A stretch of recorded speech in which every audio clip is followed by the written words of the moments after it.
As cities worldwide experience demographic shifts with aging societies and rapid urbanization, the need for age-friendly design in our communities is becoming ever more critical.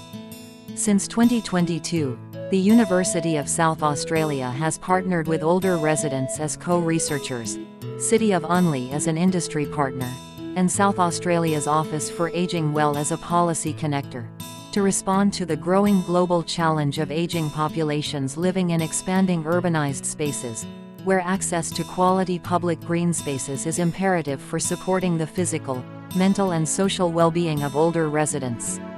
A key aim of this study is to trial a range of engagement approaches with older residents as citizen scientists and co-designers, to better understand the role they can play in creating age-friendly neighborhood public green spaces. In Stage 1 of the project, 31 older residents from the City of Unley have been involved as citizen scientists, using an age-friendly evaluation tool, on their smartphones or as a booklet, to audit their neighborhood green spaces.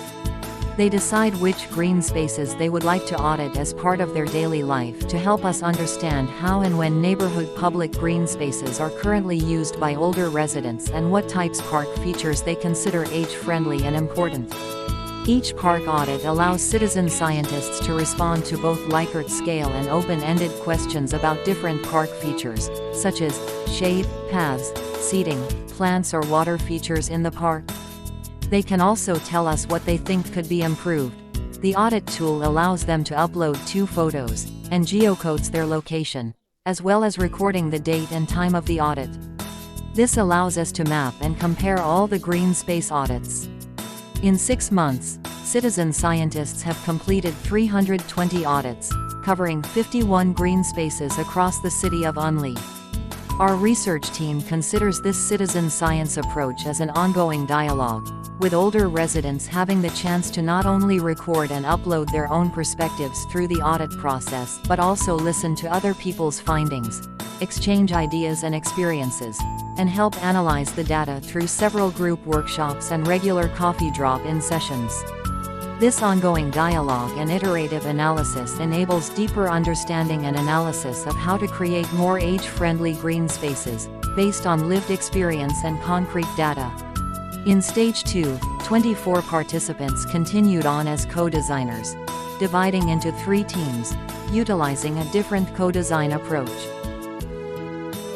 Each team, building on their Stage 1 knowledge, employed a different co-design approach: traditional 2D plan, virtual reality and augmented reality, to redesign a selected City of Unley green space to be more age-friendly.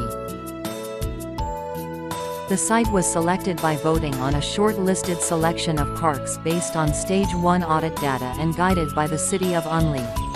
Stage 2 participants suggested having a preliminary park tour together before beginning the co-design process, visiting the selected co-design site and 2 other green spaces that rated highly as age-friendly in the audit process.